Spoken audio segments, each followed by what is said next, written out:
الحمد للہ رب العالمین والصلاة والسلام علی محمد الامین اعوذ باللہ من الشیطان الرجیم بسم اللہ الرحمن الرحیم۔ خواتین و حضرات، ہم سورہ کہف کی آیت 19 سے درس کی ابتدا کر رہے ہیں۔ اصحاب کہف کا واقعہ زیر بحث ہے۔ یہ بات اس سے پہلے بتائی جا چکی ہے۔ قرآن مجید میں اس طرح کے واقعات بیان واقعات کے لیے نہیں آتے۔ قرآن ان کو اپنے استدلال کا موضوع بنا لیتا ہے۔ اس کو آخرت کی منادی کرنی ہے، لوگوں کو یہ بتانا ہے کہ تمہاری یہ دنیا ایک عارضی دنیا ہے، تم سب اللہ پروردگار عالم کی بارگاہ میں حاضر کیے جاؤ گے۔ یہ اس کا بنیادی مضمون ہے۔ چنانچہ اسی کے اس بات کے لیے جس طرح وہ آفاق کے دلائل پیش کرتا ہے، انفس کے دلائل پیش کرتا ہے، اسی طرح تاریخی دلائل بھی پیش کرتا ہے۔ ان لوگوں کے بارے میں جنہیں اصحاب کہف کہا گیا ہے، سوالات سامنے آئے۔ یہ واقعہ قرآن مجید نے بطور خود استدلال کے لیے منتخب نہیں کیا، آگے واضح ہو جائے گا کہ یہ سوال کیا گیا۔ جب سوال کیا گیا تو پھر قرآن نے بتایا کہ اللہ تعالیٰ کی رحمت کس طرح ان لوگوں کی طرف متوجہ ہو جاتی ہے جو اس کی توحید کی شہادت دیتے ہیں، اس کے دین کے علمبردار بن کے کھڑے ہو جاتے ہیں۔ جس زمانے کی یہ صورتیں ہیں، میں عرض کر چکا ہوں کہ وہ اب اتمام حجت کا آخری مرحلہ ہے۔ اس مرحلے کے ساتھ ہجرت کا مرحلہ لگا ہوا ہوتا ہے، یعنی کسی وقت بھی اللہ تعالیٰ کی طرف سے ہدایت آ جاتی ہے کہ اب یہ قوم جو کچھ کہنا سننا تھا اس کے مراحل سے گزر گئی، رخت سفر باندھیے اور اب اس قوم کو چھوڑنے کا ارادہ کر لیجیے۔ یہ مرحلہ کس طرح آتا ہے، اس پر ہم پچھلی نشست میں گفتگو کر چکے ہیں۔ میں نے عرض کیا تھا کہ اس کی ایک ظاہری علامت یہ ہوتی ہے کہ قوم کسی داعی حق کی جان کے در پہ ہو جائے۔ دشنام، گالی، الزامات، اتہام یہ تو قابل برداشت رہتے ہیں، اور قرآن مجید سے بھی معلوم ہوتا ہے کہ جیسے ہی رسالت مآب صلی اللہ علیہ وسلم نے اپنی دعوت کی ابتدا کی تو یہ سب شروع ہو گیا۔ طنز و تاریض کے تیر بھی برسائے جانے لگے، مختلف چیزوں میں عیب چینی کا سلسلہ بھی شروع ہو گیا، اور اس سے آگے بڑھ کر الزامات بھی لگائے گئے۔ جن لوگوں نے یہ دعوت قبول کی وہ گاہے گاہے تعذیب کا نشانہ بھی بننے لگے۔ تاہم دعوت جاری رہی یہاں تک کہ وہ وقت آ گیا جب قریش نے فیصلہ کر لیا اب ان کی جان لے لی جائے گی۔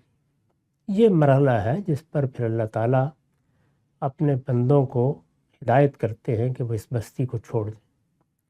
ان لوگوں کے بارے میں بھی یہ معلوم ہو گیا کہ جب ان کو بادشاہ نے بلایا اور پھر 3 دن کی مہلت دے کر یہ کہا کہ اس میں اپنے نقطہ نظر پر نظر ثانی کر لو ورنہ سزا کے لیے تیار ہو جاؤ، اس دوران میں یہ نکل گئے۔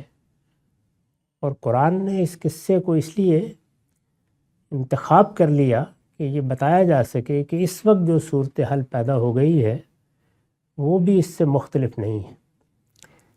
یہ ویسے بھی قریب کی صورتحال تھی۔ میں عرض کر چکا کہ یہ 250 کے قریب کا زمانہ ہے جس میں مسیحی روایات کے مطابق یہ لوگ اپنی بستی یا اپنے شہر سے نکلے ہیں۔ اس وقت تک ابھی مسیحیوں کے ہاں جو صوفیانہ گمراہی پیدا ہوئی ہے اور جس کے نتیجے میں خاص طرح کی فلسفیانہ تعبیرات کا غلبہ ہوا، یہ کسی آخری نتیجے تک نہیں پہنچی تھی۔ یہ تو بہت دیر میں، کم و بیش 1 صدی بعد کہیں جا کے باقاعدہ صورت اختیار کر سکی ہیں، جس میں اب ہم ان کو مسیحیت میں دیکھتے ہیں۔ اس وقت یہ صورت نہیں تھی۔ توحید تھی، توحید کی وہی سادہ دعوت تھی جو حضرت مسیح نے پیش کی، اس سے پہلے کے پیغمبروں نے پیش کی۔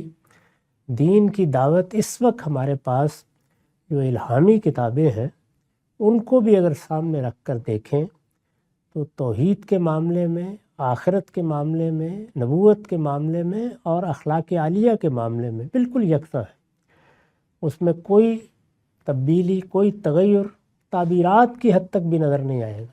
میں نے کئی مرتبہ عرض کیا ہے کہ اس وقت بھی اگر کوئی شخص تورات کو اٹھا لے، اور تورات میرے نزدیک ڈیٹرانومی ہے، استثناء، یعنی وہ ترتیب دے کر استثناء میں لوگوں کو پیش کی گئی ہے، اس کو پڑھ ڈالیے، کوئی زیادہ بڑی کتاب نہیں ہے۔ اس میں آپ کو توحید اس شان کے ساتھ نظر آئے گی اور اطلاقی معاملات میں نظر آئے گی کہ آپ سبحان اللہ پکار اٹھیں گے۔ اسی طرح انجیل اللہ تعالیٰ کے ساتھ تعلق، دین کی حقیقت، دین کی روح کو جیسے بیان کرتی ہے، وہ بہت ہی غیر معمولی ہے۔ ایک ہی دعوت ہے، ایک ہی پیغام ہے، ان لوگوں نے وہ پیش کیا اور اس کے نتیجے میں ان کو نکلنا پڑ گیا۔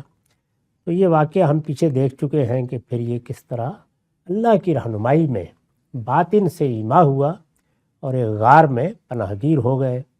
اس میں اللہ تعالیٰ نے کس طرح ان کو اپنی رحمت کے دامن میں لے لیا، ان کے لیے کیا اہتمام ہوا اور کیسے ان کو ایک لمبے عرصے کے لیے سلا دیا گیا۔ جس زمانے میں سیدنا مسیح کی دعوت دنیا کے سامنے عام ہونا شروع ہوئی، یعنی بنی اسرائیل سے باہر نکل کر جب انہوں نے دوسری قوموں کے سامنے اس کو پیش کرنا شروع کیا ہے، تو سب سے بڑا مسئلہ یہی تھا کہ آخرت کی منادی کی جا رہی تھی، اور وہی انبیاء نے ہمیشہ کی ہے، اس کو کوئی سننے کے لیے تیار نہیں تھا۔ ان کو اللہ نے آخرت کی باس بعد الموت کی ایک نشانی بنا دیا۔ اس طرح کی نشانیاں اس سے پہلے بھی سامنے آتی رہی ہیں، اور جب تک نبوت ختم نہیں ہوئی یہ نشانیاں اللہ تعالیٰ نے مختلف پہلوؤں سے دکھائی ہیں تاکہ یہ تاریخ کا حصہ بن جائے۔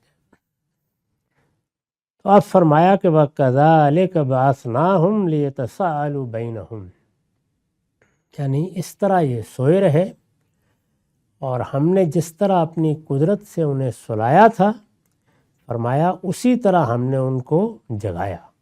یعنی جیسے وہ اپنی مرضی سے سوئے نہیں تھے، قرآن نے بتایا ہے کہ وہ آ کے بیٹھے، ذرا کمر سیدھی کرنے کے لیے لیٹے، تو ہم نے جس طرح بچے کو شفقت سے اس کے کانوں پر تھپک کر اس کی ماں سلا دیتی ہے، اس طرح سلا دیا، اور پھر برسوں کے لیے وہ سوئے رہے۔ ہم نے جس طرح اپنی قدرت سے انہیں سلایا تھا اسی طرح ہم نے ان کو جگایا۔ کیوں جگایا؟ اگر وہ سوئی رہتے یا اسی عالم میں ان کی وفات ہو جاتی تو جس تعذیب کا وہ ہدف بنے ہوئے تھے اس سے تو نجات ہو گئی تھی، لیکن اللہ تعالیٰ جیسے پیچھے بیان فرما چکے کہ انہیں ایک نشانی بنا دینا چاہتے تھے، اسی کو یہاں مقصد کے طور پر بیان کیا ہے، لِيَتَسَاءَلُوا بَيْنَهُمْ، کہ اس کے نتیجے میں وہ آپس میں پوچھ گچھ کریں، یعنی اب سوالات ہوں، اٹھیں گے، اور جب برسوں کے بعد اٹھیں گے تو اپنے بارے میں بھی بہت کچھ باتیں کریں گے، اور جب جائیں گے بستی میں وہاں پر بھی کچھ مسائل ہوں گے، تو اس طرح وہ بحث جو پیدا ہو چکی تھی اس دعوت کے بعد، اس کے لیے اللہ کی ایک بڑی نشانی سامنے آ جائے گی۔ اس پر میں نے لکھا ہے کہ سیدنا مسیح کے جن پیرووں کا ذکر پیچھے ہوا ہے وہ 250 میں کسی وقت اپنے شہر افیسس سے نکل کر غار میں گئے تھے۔ یہ شہر کہاں ہے، اس کی کیا تاریخ ہے، اس پر بھی ہم پیچھے گفتگو کر چکے ہیں۔ وہاں سے یہ نکلے اور 250 عیسوی میں کسی وقت یہ غار میں چلے گئے۔ ہم بیان کر چکے ہیں کہ اس وقت یعنی 250 کے لگ بھگ ہم بیان کر چکے ہیں کہ اس وقت اس علاقے میں بت پرست بادشاہ ڈسیسیس کی حکومت تھی۔ اس زمانے میں بت پرستی کا رواج تھا، شرک کی تہذیب تھی، اور بادشاہت بھی گویا اسی شرک کے فلسفے سے اپنے لیے جواز پیدا کرتی تھی۔ اس طرح کی صورتحال میں کسی کے لیے آسان نہیں تھا کہ وہ توحید کی دعوت پیش کرے۔ یہ لوگ کم و بیش 196 سال سوتے رہے۔ مسیحی تاریخ میں جو مدت بیان ہوئی ہے وہ کم و بیش یہی ہے۔ یہ لوگ کم و بیش 196 سال سوتے رہے، اور کیسر تھیوڈوسیوس ثانی کے سلطنت کے 38ویں سال 446 عیسوی یا 447 میں بیدار ہوئے۔ مسیحی تاریخ میں یہی زمانہ کم و بیش بیان کیا جاتا ہے۔ اس عرصے میں مسیحی مبلغین کی کوششوں سے رومی شہنشاہ قسطنطین مسیحی ہو چکا تھا۔ ایک بڑی تبدیلی آ چکی تھی۔ جب یہ نکلے تو اس وقت بت پرستوں کی حکومت تھی۔ بت پرستی ہی کو مذہب دین سمجھا جاتا تھا۔ شرک کا تہذیبی غلبہ بھی تھا اور سیاسی غلبہ بھی تھا۔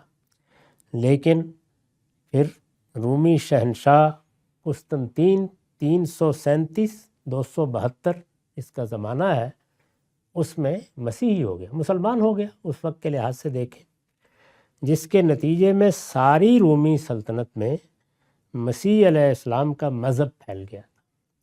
چنانچہ یہ لوگ بیدار ہوئے تو ہر طرف مسیحیت کا غلبہ، یعنی جب ان کو اپنا شہر چھوڑ کے غار میں پناہ لینا پڑی، اس وقت مشرکانہ تہذیب کو سیاسی غلبہ حاصل تھا۔ جب یہ نکلے تو مسیحی مذہب کو سیاسی غلبہ حاصل ہو چکا تھا، جس طرح کہ مسلمانوں کے ساتھ بھی ہوا۔ یعنی ایک زمانہ وہ تھا کہ جب قریش جس طرح چاہتے تھے ان کو عذاب کا نشانہ بناتے تھے۔ ہمیں معلوم ہے کہ ابتدا میں صحابہ کرام کو کس صورتحال سے دوچار ہونا پڑا، خاص طور پر زیر دست لوگوں کے ساتھ کیسی کیسی زیادتی ہوئی۔ یہ بھی معلوم ہے کہ ان میں سے بعض لوگوں کو ایک سے زیادہ مرتبہ حبشہ کی طرف ہجرت کرنا پڑی، یہاں تک کہ وہ وقت آ گیا کہ رسول اللہ صلی اللہ علیہ وسلم اور آپ کے ساتھیوں نے وہ شہر چھوڑ دیا۔ ان لوگوں کے ہاں بھی یہی صورتحال تھی، لیکن جب یہ سو کر اٹھے، یعنی 200 سال بعد کم و بیش سو کر اٹھے، تو انقلاب آ چکا تھا، دعوت قبول کی جا چکی تھی، اور اس زمانے میں کسی ایسے باجبروت بادشاہ کا مسلمان ہو جانا یا مسیحی ہو جانا یہ معنی رکھتا تھا کہ پوری قوم اس کو قبول کر لے گی۔ یہی صورتحال بہت سی جگہوں پر خود اسلام کو پیش آئی۔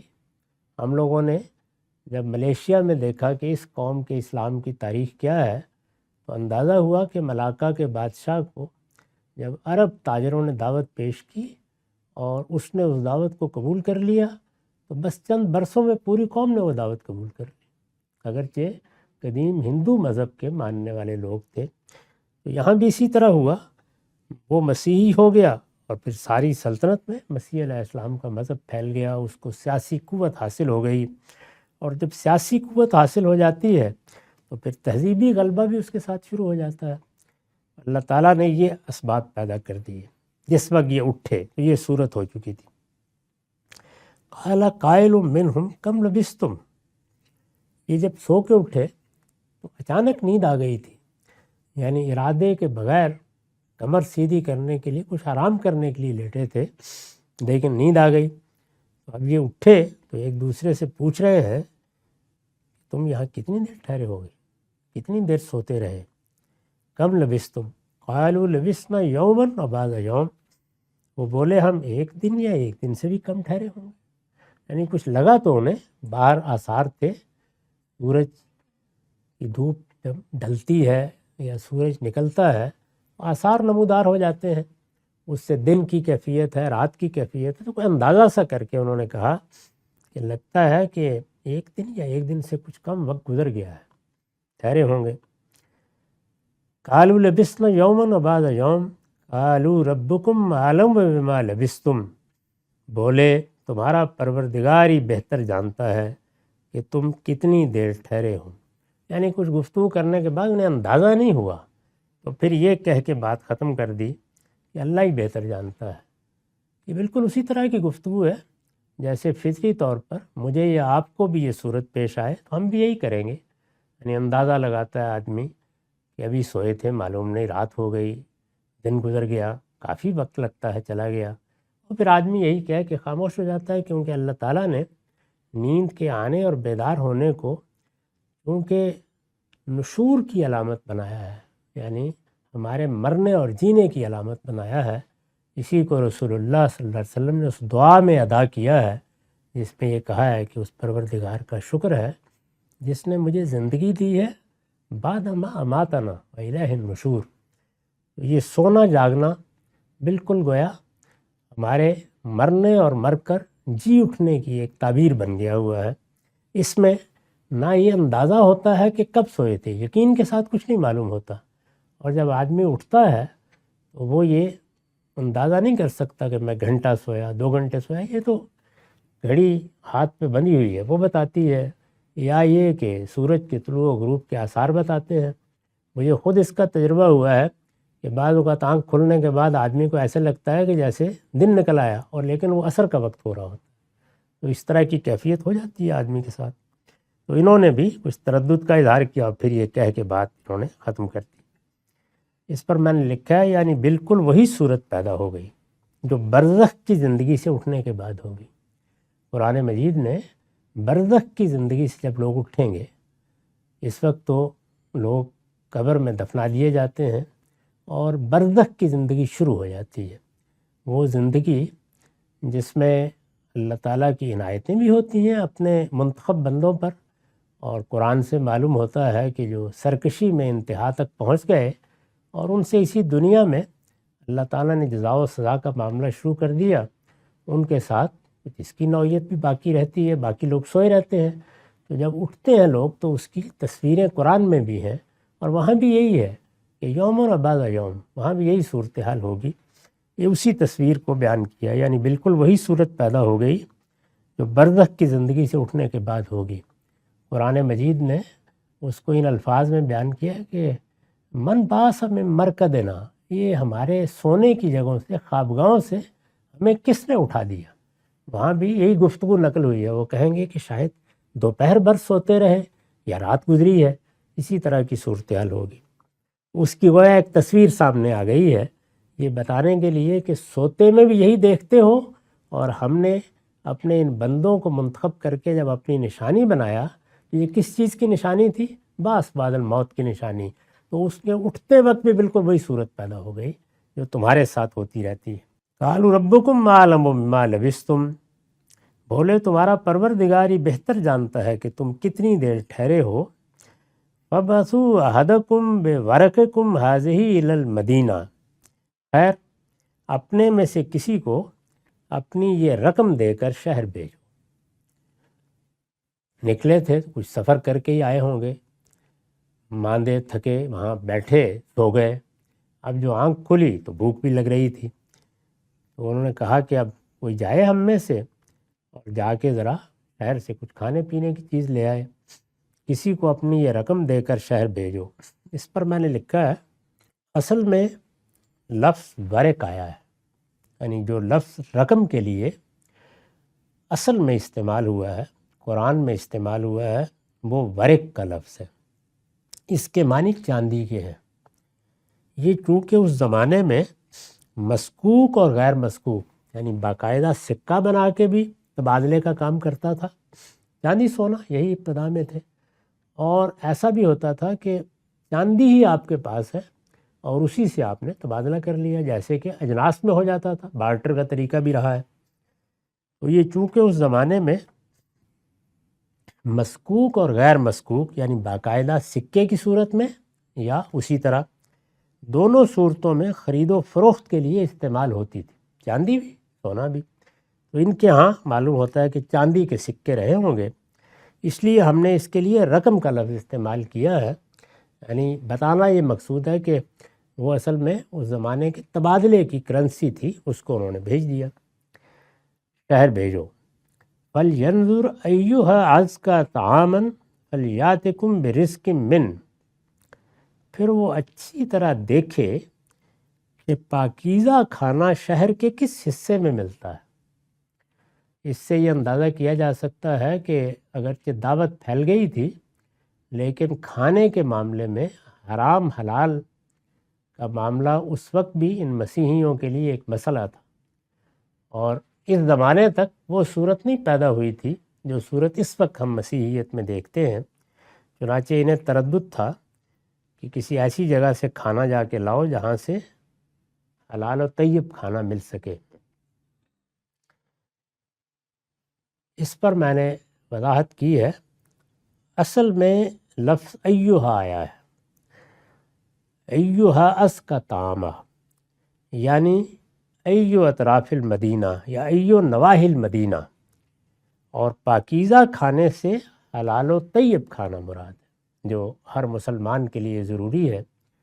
اس بات کو ہمیشہ یاد کرتے رہیے کہ ہمارے دین میں مقصود کی حیثیت تزکی اور پاکیزگی کو حاصل۔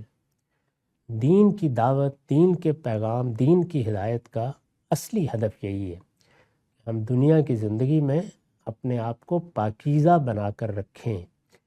یہ پاکیزگی بدن میں بھی مطلوب ہے، اور نوش میں بھی مطلوب ہے، اور اخلاق میں بھی مطلوب ہے۔ بنیادی چیزیں یہی ہیں۔ تو اس میں کھانے پینے کے بارے میں بہت سے احکام دیے گئے ہیں۔ چنانچہ ہمیں معلوم ہے کہ بعض چیزیں ہمارے لیے ممنوع ہیں، بعض چیزیں ہم کھا سکتے ہیں۔ اس میں طیب اور خبیث کا فرق ملحوظ رکھنے پر اصرار کیا گیا ہے۔ طیبات کو اللہ تعالیٰ نے حلال کیا ہے اور خبائث کو حرام کیا ہے۔ تو انہوں نے بھی اس کا لحاظ کرتے ہوئے یہ کہا کہ بھائی دیکھ لینا کہاں سے پاکیزہ یا حلال کھانا ملے گا، اور اس سے تمہارے لیے کچھ کھانا لے آئے، کسی کو بھیجو جائے اور شہر کے اس حصے میں چلا جائے جہاں پاکیزہ کھانا مل سکتا ہے۔ انہوں نے یہ بات اس لیے کہی کہ جس ماحول سے نکل کر وہ گئے تھے اس میں حلال و حرام کی کوئی تمیز نہ تھی، لہٰذا اس طرح کا کھانا کسی ایسے علاقے ہی سے مل سکتا تھا جہاں اس طرح کی تمیز کرنے والے بستے۔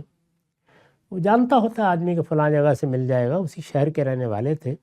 اور میں یہ بھی عرض کر چکا ہوں کہ یہ کھاتے پیتے گرانوں سے تعلق رکھتے تھے، یعنی اشرافیہ سے تعلق تھا، اسی لیے ہمت کر کے دعوت کے لیے کھڑے ہو گئے، لیکن قبول نہیں ہوئی۔ تو فرمایا کہ کھانا لینے کے لیے انہیں بھیجا، اور اس کے ساتھ یہ تاکید بھی کی کہ وَلْيَتَلَطَّفْ، کہ بھائی ابھی نکل کے آئے ہیں، اللہ تعالیٰ نے کرم فرمایا یہاں غار میں پناہ ملی ہے، اب ایسا نہ ہو کہ کھانا لینے کے لیے جاؤ اور پکڑے جاؤ، تو ذرا چپکے سے جانا اور کسی کو تمہاری خبر نہ ہونے پائے۔ وَلْيَتَلَطَّفْ وَلَا يُشْعِرَنَّ بِكُمْ أَحَدًا، احتیاط کر کے، ارے کچھ تھوڑا بہت کچھ کپڑا اس طرح لیا ہوگا، کچھ بھیس بھی بدل لیا ہوگا تاکہ نگاہ نہ پڑے اور اطمینان سے کھانا لے کے آ جائے۔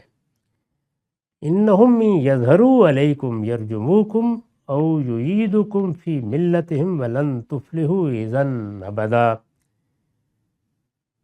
اسے چاہیے کہ وہ چپکے سے جائے اور کسی کو تمہاری خبر نہ ہونے دے، اس لیے کہ اگر وہ تمہاری خبر پا جائیں گے تو تمہیں سنسار کر دیں گے یا اپنے دین میں لوٹا لیں گے، اور ایسا ہوا تو تم کبھی فلاح نہ پاؤ گے۔ تو انہوں نے متنبہ کیا کہ ہم تو اپنا دین ہی بچا کے آئے ہیں، اور اس سے یہ بھی اندازہ کیا جا سکتا ہے کہ قوم کا رد عمل کہاں تک پہنچ چکا تھا۔ وہ کہہ رہے ہیں کہ اگر ذرا بھی اندازہ ہو گیا تو وہاں صورتحال یہ ہے کہ پتھر مار مار کر مار دیں گے، یعنی اس سے کم نہیں ہوگا کچھ بھی۔ اور دوسری صورت یہی ہوگی کہ پھر تم ان کی بات مان لو۔ تو ہم نے تو اپنے دین کی حفاظت کی ہے اور ان کی بات ماننے سے انکار کیا ہے۔ اگر یہ صورت پیدا ہوئی اور خدا نخواستہ اپنی جان بچانے کے لیے ہم میں سے کسی نے کفر کا کلمہ کہہ دیا تو پھر فلاح کہاں ہوگی؟ یعنی وہ اپنے عزیمت کی جگہ پر کھڑے ہوئے یہ محسوس کرتے ہیں کہ اب یہ ایک بڑی آزمائش ہے، ہم اس میں نکل آئے ہیں، اللہ نے ہمارے لیے کرم فرمایا، یہ جگہ بھی مل گئی ہے، ایسا نہ ہو کہ کھانا لینے کے لیے جائیں اور اس کے نتیجے میں یہ بھی پکڑا جائے اور ہمارے پیچھے بھی لوگ آئیں، تو انہوں نے خاص طور پر یہ تاکید کی جب کھانا لینے کے لیے بھیج رہے ہیں۔ تو قرآن مجید اب یہ کہتا ہے کہ وَكَذَلِكَ أَثَرْنَا عَلَيْهِمْ، ہم نے اسی طرح اپنی قدرت سے لوگوں کو ان پر مطلع کر دیا، یعنی یہ طریقہ ہوا، یہ صورت بنی، ایسے حالات پیدا ہوئے اور یہ شکل بن گئی کہ لوگوں کو پتہ چل گیا، اور یہی وہ نشانی تھی جو لوگوں کے لیے واضح کرنا پیش نظر تھا، لوگوں کو ان پر مطلع کر دیا۔ میں نے لکھا ہے اس سے اندازہ کیا جا سکتا ہے کہ یہ نوجوان اپنا شہر چھوڑ کر غار میں پناہ لینے کے لیے کیوں مجبور ہوئے، اور جس ظلم و تشدد کے اندیشے سے یہ گھر سے نکلے وہ کس انتہا کو پہنچ چکا تھا۔ یعنی معاملہ یہ نہیں تھا کہ بس اندیشہ سا محسوس ہوا یا کسی نے کوئی بری بات کہہ دی یا کوئی دھمکی دے دی، نہیں، سنگسار کر دیں گے، نوبت یہاں تک پہنچ گئی ہوئی تھی۔ وہی بات کہ اندازہ ہو گیا کہ اب یہ جان کے درپے ہیں اور چھوڑیں گے نہیں، تو اس انتہا پر معاملہ پہنچا، اس پر انہوں نے چھوڑ دیا۔ آیت 16 کے ترجمے میں اسی بنا پر ہم نے واضح کر دیا ہے کہ ہجرت کا اشارہ اس وقت ہوا جب لوگ ان کی جان کے درپے ہو گئے۔ یہ اشارہ ہوا، یہ بھی پیچھے بیان ہو گیا ہے کہ اللہ تعالیٰ کا ایما انہوں نے اپنے باطن میں محسوس کیا، اور ان کو ایسے لگا کہ جیسے ان کے اندر سے انہیں کہا جا رہا ہے کہ اب یہ وطن چھوڑ دو، اس شہر سے باہر نکل جاؤ، اللہ تعالیٰ تمہارے لیے اسباب بھی پیدا کرے گا، اس کی رحمت دامنگیر ہوگی، اور ایسے اسباب مہیا ہو جائیں گے کہ تمہارے لیے یہ تعذیب کا ماحول نہیں رہے گا۔ تو اس طریقے سے یہ نکلے۔ تو اب فرمایا کہ پھر یہ نوبت آئی، آنکھ کھلی، کم و بیش 200 سال کے بعد آنکھ کھلی، نکلے، اور اب لوگوں کے لیے ان کو ایک نشانی بنانا تھا، چنانچہ کھانا لینے کے لیے کسی کو انہوں نے بھیجا۔ یہ جو فرمایا کہ ہم نے اسی طرح اپنی قدرت سے لوگوں کو ان پر مطلع کر دیا، تو ظاہر ہے کہ اللہ تعالیٰ اسباب ہی میں اپنی رحمت، اپنی نشانی نمایاں کرتے ہیں۔ اس کی میں نے وضاحت کی ہے، یعنی ایسے حالات پیدا کر دیے کہ لوگ ان کی طرف متوجہ ہوئے۔ یہ اللہ تعالیٰ ہی نے پیدا کیے، وہ خاموشی سے جا کے آ بھی سکتے تھے، ایسا بھی ہو سکتا تھا کہ کوئی مسئلہ ہی نہ ہوتا، لیکن ہو گئے۔